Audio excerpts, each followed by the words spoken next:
हरि वक्रतुंड महाकाय सूर्यकोटि समप्रभ निर्विघ्नं कुरु मे देव सर्वकार्येषु सर्वदा। गुरुर्ब्रह्मा गुरुर्विष्णु गुरुर्देवो महेश्वरा गुरुर्साक्षात् परब्रह्म तस्मै श्री गुरवे नमः। वसुदेवसुतं देवं कंसचाणूरमर्दनं देवकी परमानन्दं कृष्णं वन्दे जगद्गुरुं। मनोजवं मारुततुल्यवेगं जितेन्द्रियं बुद्धिमतां वरिष्ठं वातात्मजं वानरयूथमुख्यं श्रीरामदूतं शरणं प्रपद्ये। सच्चिदानन्दरूपाय विश्वोत्पत्त्यादिहेतवे तापत्रयविनाशाय श्रीकृष्णाय वयं नुमः। अलंकापुरी पुण्यभूमि पवित्र तेथे नादतो ज्ञानराजा सुपात्र तयाठविता घडो पुण्यराशी। साष्टांग नमस्कार माझा तया संत श्री सद्गुरु ज्ञानेश्वरासी।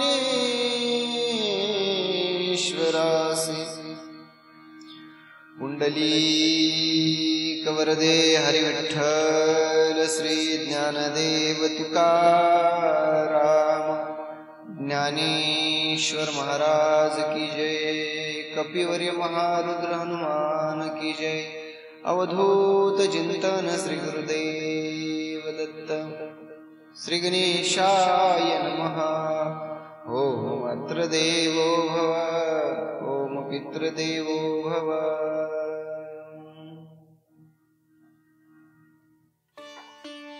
रामकृष्ण हरी भक्ती विजयाच्या 7व्या अध्यायाला आपण आज सुरुवात केलेली आहे। आजच्या अध्यायामध्ये कबीरदास महाराजांच्या आयुष्यातील दुर्धर प्रसंगाविषयी वर्णन आलेलं आहे। ज्यावेळी ते संताच्या भोजनासाठी चोरी करण्यासाठी गेले आणि ज्यावेळी सुळावरून कमालाला खाली उतरून कमालाचं मुंडक ज्यावेळी संतांनी जोडविलं त्यावेळीपासून भक्त कबीराचा महिमा सगळ्या पंचक्रोशीमध्ये पसरलेला होता। सगळ्या पंचक्रोशीमध्ये सगळीकडे एकच नाव कबीरदास कबीरदास महाराज भक्त कमाल। त्यांचा पुत्रही तसाच त्यांच्यासारखाच भगवंताचं नाम घ्यावं, भगवंताची सेवा करावी, पूजा अर्चा करावी। जे जे दृष्टी दिसे भूत ते ते मानी जे भगवंत, अशी ही भावना होती। असा हा त्यांचा देवाप्रती विश्वास होता, अशी देवाप्रती निस्सीम भक्ती होती। आणि कबीरदास महाराजांचं पुढे चरित्र काय वर्तलं त्याविषयी आजच्या अध्यायामध्ये आपण ऐकणार आहोत। ऐका। भक्त कबीर यांचा आयुष्य प्रवास चालू आहे, जीवन सुंदर सुरू आहे। आपल्याकडे काही असो नसो परंतु भगवंताचं नाम आहे ना, भगवंताच्या नामामध्येच सगळीकडे समाधान मानून घेतलेलं। भगवंताचं नाव आहे बस तेवढंच आपल्याला, बाकी काही नको। भगवंताच्या नामामध्ये ज्यांनी समाधान मानलं, भगवंताच्या नामामध्ये ज्यांनी नाम जपाचा नामस्मरणाचा रस घेतला, त्यांना इतर गोष्टीमध्ये काही रस लागत नाही। रसच इतर गोष्टीमध्ये वाटत नाही. असाच प्रसंग आहे का. एके दिवशी कबीरदास महाराज बाजारामध्ये गेले. बाजारामध्ये गेल्यानंतर बाजारामध्ये एक वाणी, एक स्त्री दळत होती, दळण दळत होती. आणि दळण दळत असताना कबीरदास महाराजांचं लक्ष सहजच जात्याकडे गेलं. आणि ज्यावेळी लक्ष जात्याकडे गेलं त्यावेळी कबीरदासांनी पाहिलं जात गोल फिरत आहे आणि ती स्त्री जात्याला फिरवत आहे. आणि मध्ये जे टाकलेले जे दाणे आहे त्या दाण्यांचं पीठ होऊन खाली पडत आहे. आणि कबीरदास महाराजांनी तो प्रसंग पाहिला आणि धडधडा रडायला सुरुवात केली. मोठ्यानं कबीरदास महाराज रडू लागले. आजूबाजूचे लोक जवळ येऊ लागले.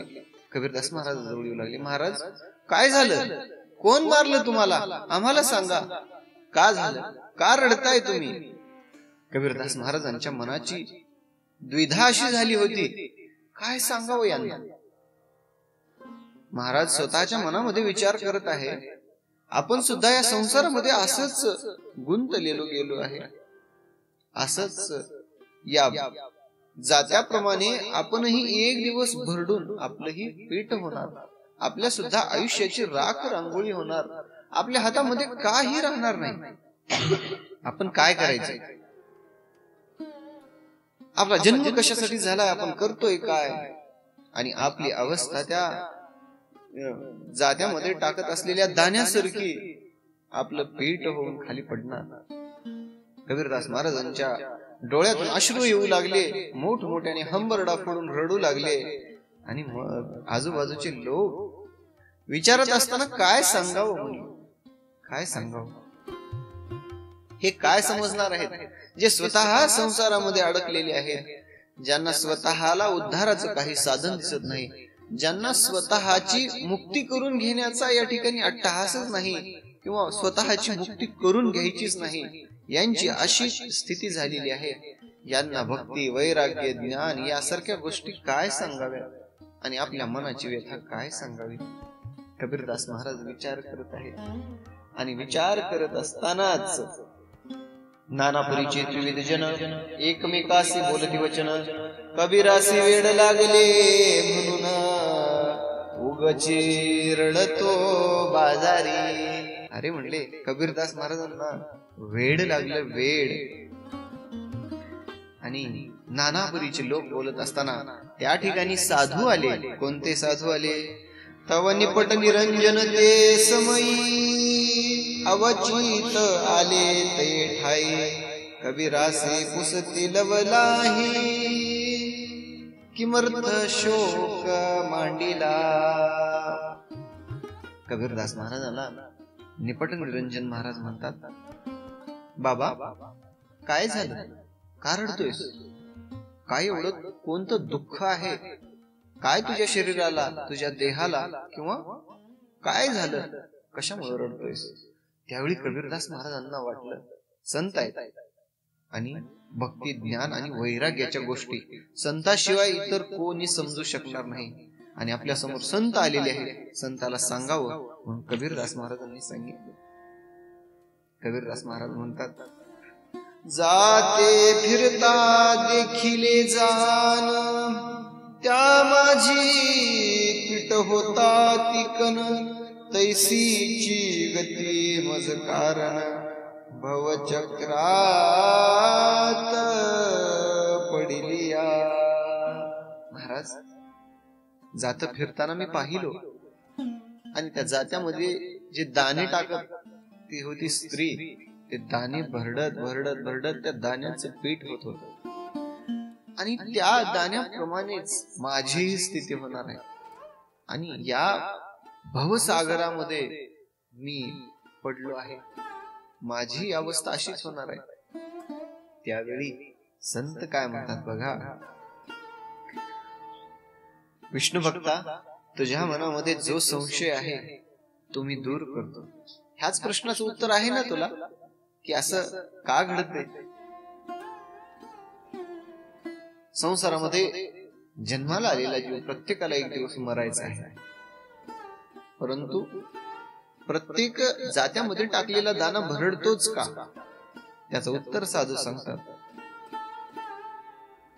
खुंटियासी कन लागोनी राहिले, ते काळचक्री पीठ नाही जाहले, देवी श्रीराम भजनी जे विनटले, ते काळे ग्रासिले नाही तकी. अरे बाबा म्हणले, तू म्हणतोयस या जात्यामध्ये टाकलेल्या प्रत्येक दाण्याचं पीठ होतंय, परंतु जे दाणे खुंट्याला धरून आहेत का म्हणले, खुंट्याला त्या दाण्यांचं कधी पीठ होत नाही.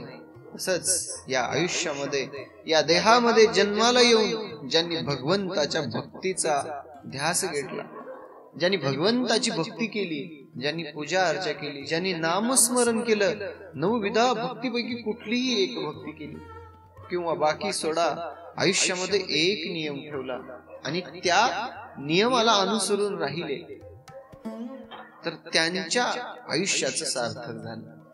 त्यांची गणना कुठं होते, त्या जात्यामध्ये जे खुंट्यासोबत जे दाणे आहेत त्यांना म्हणता येईल, ज्यांनी नामस्मरण जाणून घेतलं.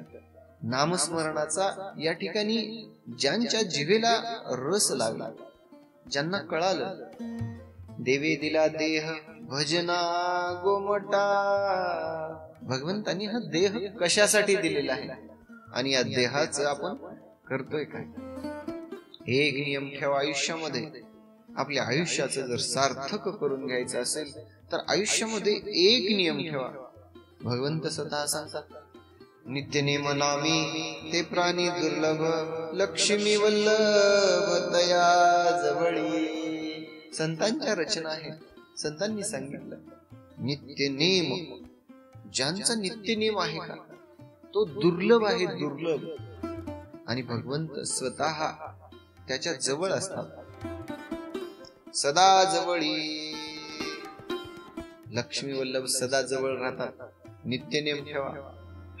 आणि बाजारामध्ये निपट निरंजन स्वामींनी कबीरदास महाराजांच्या मनामध्ये जो प्रश्न होता, त्या प्रश्नाचं उत्तर दिलं, बाबा रे, जे दाणे खुंट्यासोबत राहतात त्यांचं पीठ नाही होत.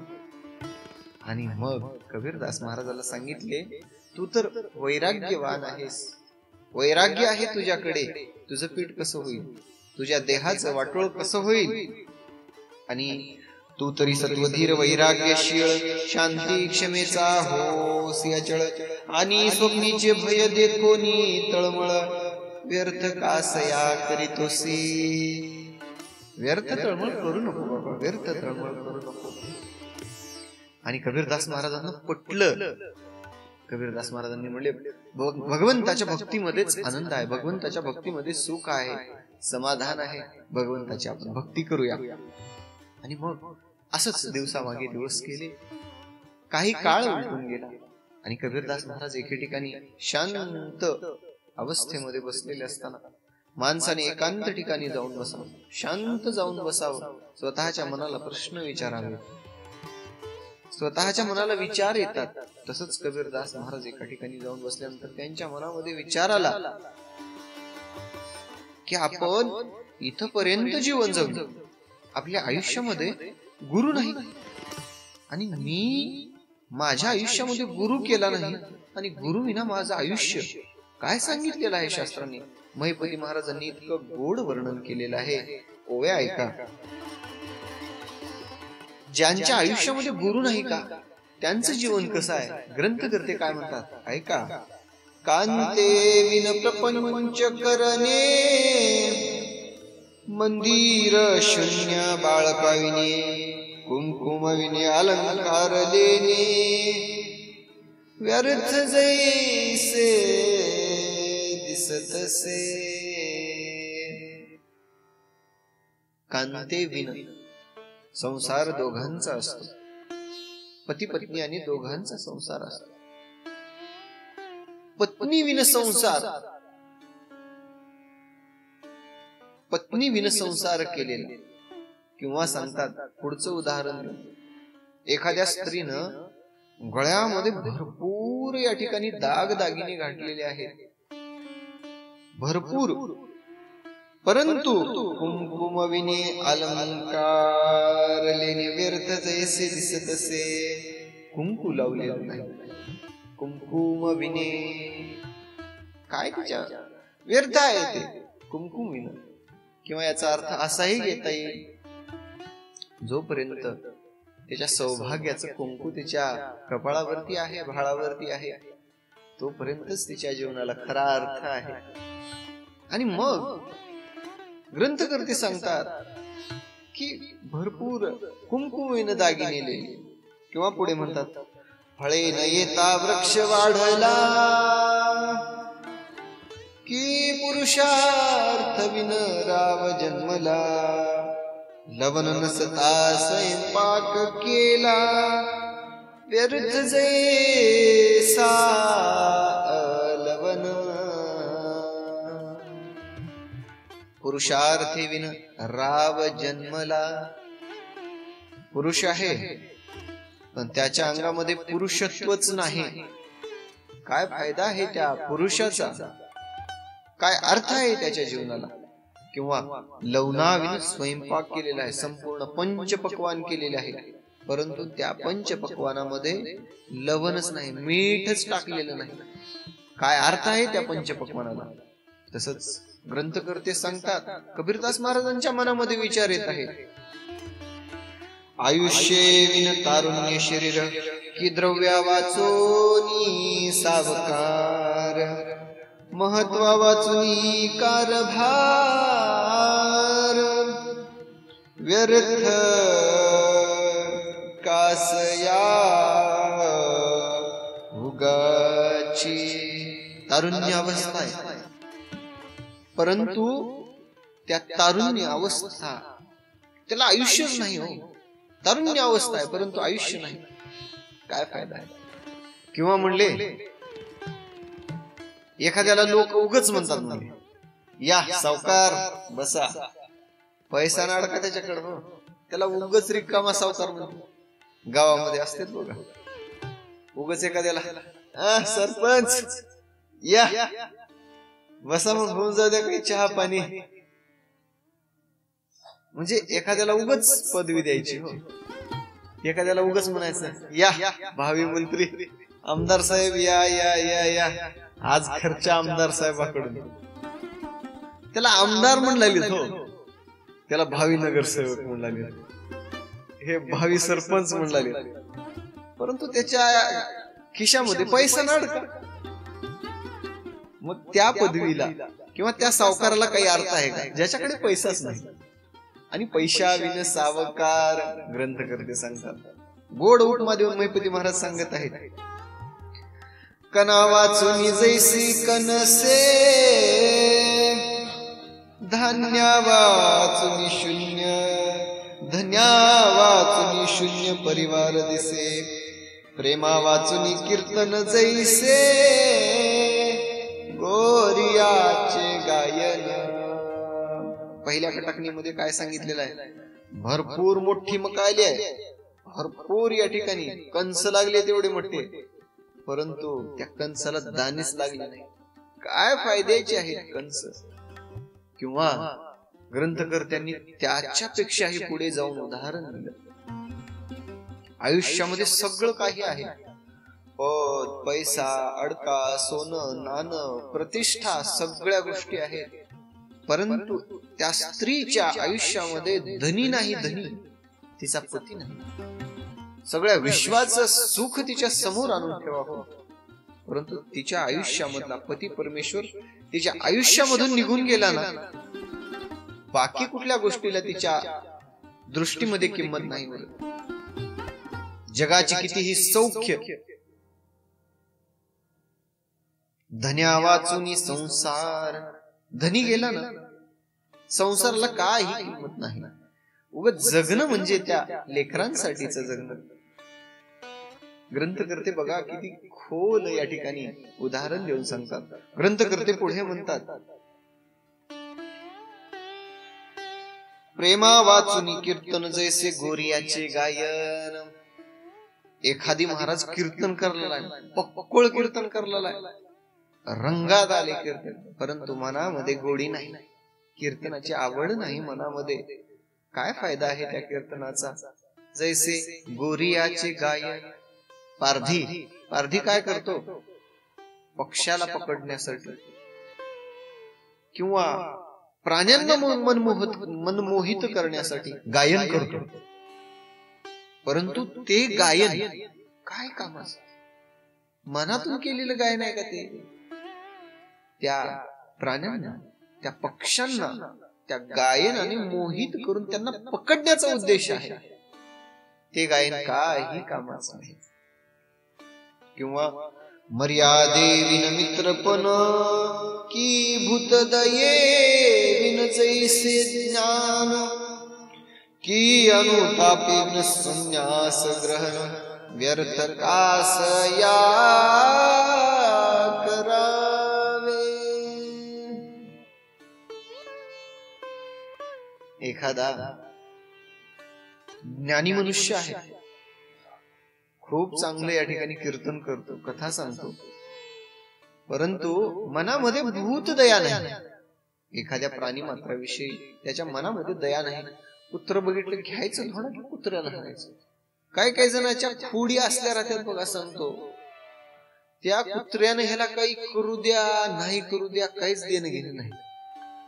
कुत्र बघितले की धोंडा घेणार की त्याला घालणार. काही जणांच्या खोडी आहे, परंतु बक्कळ मोठा महाराज आहे, परंतु मनामध्ये भूतदयेविषयी प्रेम नाही. काय अर्थ आहे त्याला? किंवा एखादा साधू पुरुष आहे, साधू अनुतापच झाला नाही हो त्याला, मग अनुतापाविन या ठिकाणी संन्यास ग्रहण व्यर्थ का असं या कशाला व्यर्थ करा? तसंच कबीरदास महाराज मनामध्ये विचार करत आहेत, माझं आयुष्य इथपर्यंत आलं, परंतु माझ्या आयुष्यामध्ये गुरु नाही. आणि गुरु नसल्यावर ते शरीर या ठिकाणी प्राणा वाचून जसं प्रेत असतं तसं या ठिकाणी शरीर आहे. कबीरदास महाराजांनी म्हणले की आता म्हणले काही केलं तर गुरु करायचं. गुरु करायचं कोणाला? तर कबीरदास महाराजांना ज्यावेळी बाजारामध्ये रडत होते त्यावेळी निपट निरंजन या ठिकाणी स्वामी आले होते आणि त्यांनी सांगितलं होतं की जे दाणे या खुंट्याला चिटकून राहतात त्या दाण्यांचं पीठ होत नाही. कबीरदास महाराजांनी मनामध्ये विचार केला, आता गुरु करायचा, परंतु गुरु कोणता पाहिजे? ज्या गुरुला ज्ञान आहे. शास्त्राने खूप सखोल असा शास्त्रार्थ सांगितलेला आहे. तुम्हाला जर गुरु करायचा असेल का, तर त्या गुरुला सगळ्या गोष्टी अवगत आहेत का हे पाहणं गरजेचं आहे. त्याच्या मनामध्ये भूतदया आहे का, अनुताप आहे का, प्राणी मात्राविषयी प्रेम आहे का, भगवंताविषयी भाव आहे का? नाहीतर या ठिकाणी उगाच दांभिक वृत्तीने जगाला दाखवायचं वेगळं आणि बाह्य स्वरूपाची भक्ती करणारे गुरु जर भेटले तर त्याच्या आयुष्याचं फार वाटोळ होऊन जातं. कबीरदास महाराजांनी म्हणले, निपट निरंजन स्वामी सारखा गुरु नाही म्हणले. आपल्याला गुरु करायचा तर त्यांनाच गुरु करायचा. आणि मग एके दिवशी कबीरदास महाराज निपट निरंजन स्वामीकडे गेले आणि हात जोडून विनंती करतात, महाराज प्रणाम, माझ्या मनामध्ये एक इच्छा आहे. स्वामींनी विचारलं, काय इच्छा आहे तुमच्या मनामध्ये? त्यावेळी कबीरदास महाराज म्हणतात, मला या ठिकाणी आपला शिष्य बनवून घ्या, मला गुरुमंत्र द्या. ज्यावेळी कबीरदास महाराजांनी हात जोडून विनंती केली त्यावेळी निपट निरंजन स्वामींनी सांगितलं, अधिकार नाही मला म्हणून. कबीरा, तो या ठिकाणी अविंद वंशामध्ये जन्मलेला आहेस. अविंद वंशामध्ये खरं पाहायला गेलं तर कबीरदास महाराजांचा जन्म झालेला आहे नाही. कबीरदास महाराजांचा जन्म झाला नाही. कबीरदास महाराज प्रगट झालेले आहेत. मागच्या अध्यायामध्ये ऐकलं, श्री शुक मुनींचा अवतार असणारा कबीरदास महाराज शुक मुनींचा अवतार आहे आणि शिंपल्यामधून प्रगट झाले. मग निपट निरंजन गुरूंनी असं का म्हटले की तू अविंद वंशामध्ये जन्माला आलेला आहेस बाबा, आणि मला तुला अधिकार नाही. या ठिकाणी ओवी आहे, मग म्हणे कबीरासी तू जन्मलासी अविंद वंशे, उपदेश द्यावया आम्हासी अधिकार नाही सर्वथा. असं या ठिकाणी वर्णन का आलेलं आहे याविषयी सखोल न जाता कथेकडे वळूया. की स्वामींनी सांगितलं की बाबा तू अविंद वंशामध्ये जन्मलेस, मला तुला गुरु दीक्षा द्यायचा अधिकार नाही. गुरुवर्य पुढे म्हणतात, भूमी पाहुनी बीज पेरणे, सत्पात्र पाहुनी दान करणे, वर पाहुनी कन्या देणे, सर्वज्ञ जन जाणती. एखादा शेतकरी ज्यावेळी बीज पेरतो का, भूमी पाहुनी बीज पेरणे आणि सत्पात्र पाहुनी दान करणे, दान करावं सत्पात्राला, आणि वर पाहुनी कन्या देणे. आपली कन्या देताना तिचे वडील सगळ्यात अगोदर काय बघत असतील तर वर बघतात, मुलगा कसा आहे. आणि मग गुरुवर यांनी सांगितलं, बाबा मी यापेक्षा तुला जास्ती काही सांगू शकत नाही, कारण तू अविंद वंशामध्ये जन्मलेला आहेस, मला तुला गुरु दीक्षा द्यायचा अधिकार नाही. मी एवढंच सांगतो. कबीरदास महाराजांनी मनामध्ये विचार केला, आपल्याला गुरु करायचं तर निपट निरंजन स्वामींनाच करायचं, आणि मनामध्ये दृढ संकल्प केला.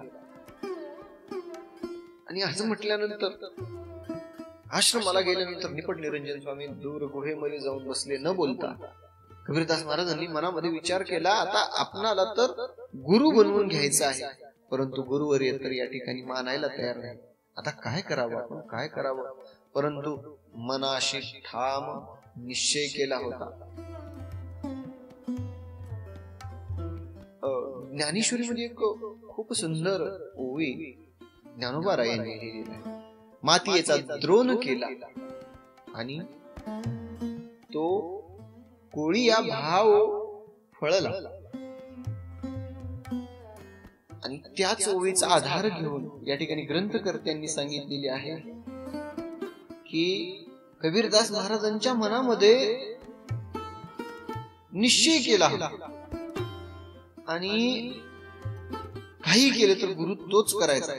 मातीचा द्रोण केला जाणी, कोळी असे भाव फळला त्याने, तेवी मी काया वाचा मने, स्वामीचे चरण धरिले. आणि मनामध्ये या ठिकाणी संकल्प केला, आणि एकलव्याने द्रोणाचार्याची मातीची मूर्ती बनवून तोच आपला गुरु आहे, तेच आपल्याला शिकवत आहेत. त्यांना आदर्श, त्यांचा डोळ्यासमोर आदर्श ठेवून या ठिकाणी विद्या आत्मसात केली. कबीरदास महाराजांनी म्हणले, आपण का नाही करू शकत. मनाच्या ठिकाणी मानले की निपट निरंजन स्वामी माझे गुरु आहेत, आणि मग त्या दिवसापासून या ठिकाणी ते माझे गुरुवरी आहे. आणि मग भक्तीला लागले, आणि काही जरी केलं तर आता गुरुकडून गुरुमंत्र घ्यायचा. गुरुमंत्र घ्यायचा कसा, गुरुवर येत या ठिकाणी जवळ यायला तयार नाही. कबीरदास महाराजांच्या मनामधला प्रसंग आहे का, माणसाच्या मनामध्ये जर इच्छा असेल ना, कुठलीच गोष्ट त्याच्या आयुष्यामध्ये अडथळा आणू शकत नाही. प्रत्येक गोष्टीला पर्याय आहे. इच्छा तेथे मार्ग. फक्त माणसाच्या मनामध्ये इच्छा पाहिजे. माणसाला इच्छा नसली का अनंत अडचणी येतात, अनंत. परंतु त्याच्या मनामध्ये एकदा भाव निर्माण झाला, काही झालं तर करायचे. हजारो अडचणी आयुष्यामध्ये येऊ द्या, या सगळ्या अडचणींना समोर जाण्याची एकदा जर माणसाने मनगट जर बांधले, काही केलं मार्ग निघत जातात. आयुष्यामध्ये प्रत्येकाच्या आयुष्यामध्ये संकट आहेत, प्रत्येकाच्या आयुष्यामध्ये दुःख आहे, परंतु त्याने जर ठरवलं ना, या प्रत्येक संकटांना सामोरं जायचं, तर तो संकटांना सामोरे जाऊ शकतो. कबीरदास महाराजांनी मनामध्ये ठरवलं कथेकडे या. कबीरदास महाराजांनी काही केलं तर आपल्या गुरुकडून गुरुमंत्र घ्यायचा. कबीरदास महाराजांनी लक्षात घेतलं गुरुवर्य काय करतात, कधी स्नानाला जातात, सगळ्या गोष्टी पाहिल्या. आणि गुरुवर्याचा नित्य नेमका आहे. पहाटे गुरुवर्य उठल्यानंतर या ठिकाणी तीर्थाचं स्नान करण्यासाठी जातात. आणि आपण काय करायचं, त्या वाटेवर झोपायचं. कबीरदासांनी बघा अट्टहास किती आहे बघा. ज्या वाटेने गुरु जात होते त्या वाटेने खड्डा खांदला आणि त्या खड्ड्यामध्ये कबीरदास या ठिकाणी झोपले. वरून अंगावरून पाला पाचोळा घेतला आणि झोपले. असं की रस्ता साफ आहे असं वाटावं, परंतु त्या ठिकाणी झोपले होते. आणि वाट पाहत आहेत आता गुरुची. आपला म्हणजे आपले गुरुवर्य कधी येतील कधी येतील कधी येतील. आणि वाट पाहत पाहत 2 प्रहर निघून गेले. आणि पहाटेच्या सुंदर या ठिकाणी पहाटेच्या ब्रह्म मुहूर्तामध्ये ज्यावेळी ऋषीवर्य स्नान करण्यासाठी त्या वाटेने आले, स्नान करण्यासाठी वाटेने आला असता कबीरदास महाराज तर आतुरतेने पाहिले होते, बसले होते की आता कधी माझे गुरुवर्य येतील आणि कधी या ठिकाणी माझ्या अंगाला त्यांचा स्पर्श होईल. आणि वाटण चलत चलत असताना निरंजन स्वामी येत होते आणि ठेस लागला त्यांचा पाय कबीरदास महाराजांच्या माथ्याला लागला. आणि माथ्याला लागला राम राम राम लागला. कुणाच्या अंगाला पाय लागला की कबीरदास महाराज उठले. मी कबीर आहे म्हणले, मी कबीर आहे. आज या ठिकाणी खऱ्या अर्थानं माझ्या आयुष्याचं या ठिकाणी सोनं झालं. खऱ्या अर्थानं माझ्या आयुष्याचा उद्धार झाला. माझ्या आयुष्याचा उद्धार झाला. माझ्या गुरुवर याचा पाय माझ्या मस्तकी लागला. आनंदाने नाचू लागले. आणि माझ्या गुरुनी मला गुरुमंत्र दिले. राम कृष्ण हरी राम राम राम राम मंत्र दिले. आणि मग कबीरदास महाराज आनंदाने उड्या मारू लागले. श्रीराम जय जय राम. उड्या मारत कबीरदास महाराजांनी म्हटले आता गुरुचा गुरुमंत्र भेटलेला आहे. राम राम मंत्र जपायला सुरुवात केली. आणि मग निरंजन स्वामीने म्हटले काय करू म्हणले. बक्कळ आतापर्यंत शिष्य पाहिलो, परंतु एवढा भाव कुण्या शिष्याच्या मनामध्ये नव्हता गुरु करून घेण्यासाठी. आपण काय करू म्हणले, परीक्षा घेऊ म्हणले कबीराची, खरा उरतो का. आणि कबीरदास महाराज मग आनंदाने नाचू लागले. माझे गुरुवर्य निरंजन स्वामी माझे गुरुवर्य आहेत म्हणून नाचू लागले. असंच एके दिवशी बाजारामध्ये कबीरदास महाराज सगळ्यांना सांगत होते माझे गुरुवर्य निरंजन स्वामी आहेत, निरंजन स्वामी आहेत. त्यावेळी गुरुवर्यांनी मनामध्ये ठाम निश्चय केला की आज कबीराची परीक्षा घ्यायची. जे सोनं आहे का सोन्याची परीक्षा घ्यायला या ठिकाणी त्याला तप्त अशा आहे ह्याच्यामध्ये तापवावं लागतं. तापवल्यानंतरच ते खरं आहे की खोटं सोन्याची परीक्षा करता येते. आणि मग आज खऱ्या अर्थानं हिऱ्याची परीक्षा ऐरणीवरती ठेवून घाव गाठल्यानंतर हिऱ्याची परीक्षा कळते. तसंच आज कबीरदास महाराजांच्या आयुष्यामध्ये परीक्षा आलेली आहे. परीक्षेचा प्रसंग आहे का बाजारामधला प्रसंग. कबीरदास महाराज सगळ्यांना सांगत आहेत की निरंजन स्वामी माझे गुरुवर्य आहे. मग निरंजन स्वामी आले. हे म्हणले कधी दिलोय मी तुला गुरुदक्षिणा, गुरुदीक्षा कधी दिलोय मी तुला, दीक्षा कधी दिलेली आहे आणि कोण आहे इथं साक्षीदार तुझ्या. मी तुला या ठिकाणी शिष्य बनवून घेतलो, काय आहे तुझ्याकडे साक्ष, कोण आहे साक्षीदार सांग. त्यावेळी कबीरदास महाराजांनी सांगितलं त्यावेळी एकांतामध्ये तुम्ही मला दीक्षा दिली आहे, कोणी त्या ठिकाणी साक्षी नव्हतं. त्यावेळेस राग आला निरंजन स्वामीला. पायामधल्या पादुका काढल्या आणि खणमुन्या कबीरदास महाराजांच्या डोक्यामध्ये हाणले. परंतु ग्रंथकर्त्यांनी सांगितलेला आहे तो हाणण्यामागचा भाव कसा होता. आई लेकरांना शिव्या देते, आई लेकरांना मारते, पण मनातून मारते का होती नाही माहित. आपल्या लेकरांना तसा भाव मनामध्ये ठेवून, तसाच भाव मनामध्ये ठेवून ग्रंथकर्त्यांनी वर्णन केलेलं आहे. म्हटले ऐसे म्हणून इथे उसरी पादुका हाणली मस्तकावरी, जैसी माता बाळकावरी बाह्यात करे किवरी वरी राग धरण माता कन्येसी दे शिकवण, की विद्या यावी म्हणून करी ताळ ताडन कुळगुरु. शिष्याला आपल्या विद्या यावी म्हणून गुरु मारतो. गुरुचं काही वैरी असतं का शिष्यासोबत नाही. ग्रंथकर्ते सांगतात कास कळरोग भावया वाव बळेचे पशुसी देती डाव, का सुवर्णासी देऊनी ताव, परीक्षा घेती सुजान. पशुच्या अंगामधला रोग निघून जावा म्हणून त्याला डाग देतात. तसाच आज कबीरदास महाराजांची परीक्षा होती. सोन्याला तापवतात त्याची परीक्षा घेण्यासाठी. कबीरदास महाराजांनी या ठिकाणी सगळ्या बाजारामध्ये जेवढे जेवढे जमले होते तेवढ्या सगळ्यांना म्हणलं, पृथ्वी, आप, तेज, वायू आणि आकाश हे सगळे पंचमहाभूत आहेत. एवढे बाजारामधले सगळे मंडळी पाहत आहेत. तुम्ही पहा, आज माझ्या गुरुची पादुका माझ्या डोक्यावर पडली, ह्याच्यापेक्षा म्हणले अजून काय आशीर्वाद असू शकते. आणि सगळे तुम्ही साक्षीदार आहात की हे माझे गुरुवरी आहेत, गुरु झाले आणि तुम्ही तुमच्या डोळ्यांनी पाहिलेलं आहे, सगळ्यांनी पाहिलं. आणि मग गुरुवर यांनी म्हणले हा आपल्या परीक्षेमध्ये खरा ठरलाय. आणि मग गुरुवर याला या ठिकाणी कबीरदास महाराजांची भक्ती कळाली, जवळ घेतले आणि मस्तकावरती हात ठेवला. आणि मस्तकावरती हात ठेवून रामकृष्ण हरीचा गुरुमंत्र दिला. आणि त्यावेळेपासून मग सगळ्या पंचकृषीमध्ये वार्ता झाली की कबीरदास निरंजन स्वामींनी कबीरदास महाराजांना आपला शिष्य म्हणून घेतलेला आहे. आणि सगळ्या पंचकृषीमध्ये कबीरदास महाराजांची या ठिकाणी ख्याती पसरलेली आहे. कबीरदास महाराज भगवंताचे निस्सीम भक्त. आणि पाठीमागे आपण कथा ऐकली की संतांना घरी बोलून जेवू गाठले होते. आणि भक्त कमलाला या ठिकाणी साधू संतांनी जे त्यांचं मुंडकं या ठिकाणी तोडलेलं होतं ते परत जोडले संतांनी. ती कथा आपण ऐकली. आता गावामध्ये दुष्ट दुर्जन होते. हा शेवटचा प्रसंग आहे या चरित्रामधला, शेवटचा प्रसंग आहे. लक्ष देऊन ऐका. यानंतर कबीरदास महाराजांचं चरित्र याच अध्यायामध्ये थांबलेलं आहे.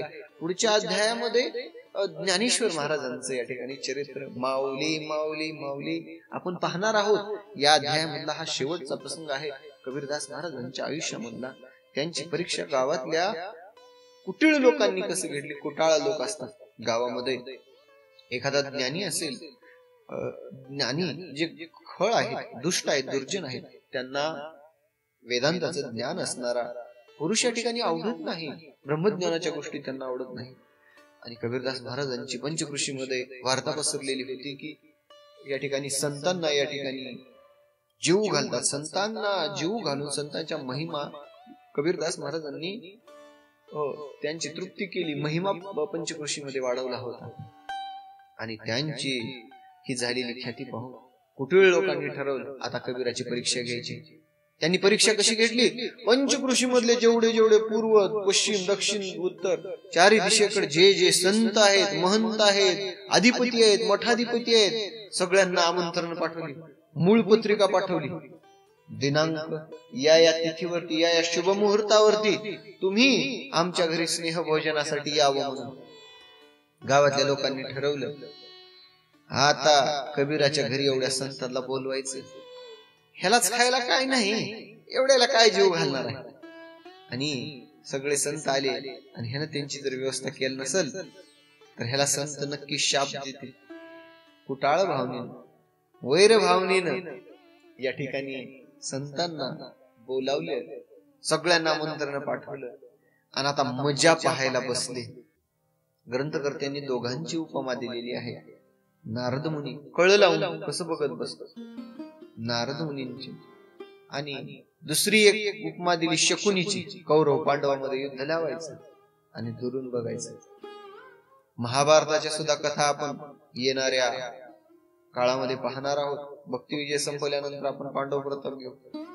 खूप गोड कथा आहेत महाभारतामधल्या. ज्ञानेश्वरी आपल्या हिंदू संस्कृतीमधले सगळेच्या सगळे ग्रंथ या ठिकाणी आपण पाहूया. त्यामध्ये लपलेलं गुह्य ज्ञान आपण ऐकूया. आणि तिथी ठरलेल्या तिथीला सगळ्या संतांना मूळ पाठवलं. ज्या ज्या संतांकडे आमंत्रण या ठिकाणी पोहोचली, ज्या ज्या संतांकडे या ठिकाणी मूळ पत्रिका गेली, सगळ्यांनी वाटलं अरे कबीरदास महाराजांच्या घरी कार्यक्रम आहे, स्नेह भोजनासाठी कबीरदास महाराजांनी पाठवले आहे.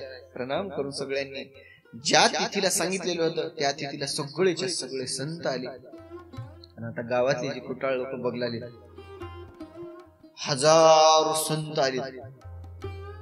आणि सगळी संतांची मांदी आळी कबीरदास महाराजांच्या घरी येऊन पोहोचली. सगळेच्या सगळे संत एकत्र बघितल्यानंतर कबीरदास महाराजांना काय वाटलं असं? कबीरदास महाराजाला आनंद झाला आणि कबीरदास महाराजांच्या तोंडामधून उद्गार काय निघतात बघा. धन्य आजी दीन संत दर्शनाचा, धन्य आजी दीन संत दर्शनाचा,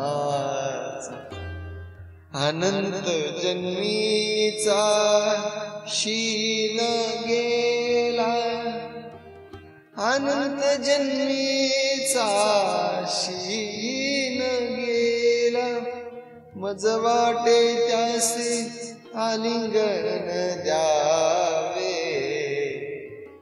मज वाटे त्यासी आलिंगन द्यावे. आनंद झाला.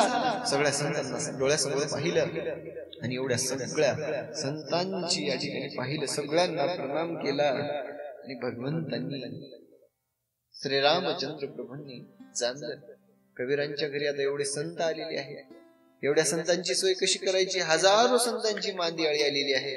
आणि मग भगवंत ज्या ठिकाणी भक्ताला या ठिकाणी संकट येतं त्या ठिकाणी स्वतः भगवंत धावून येतात.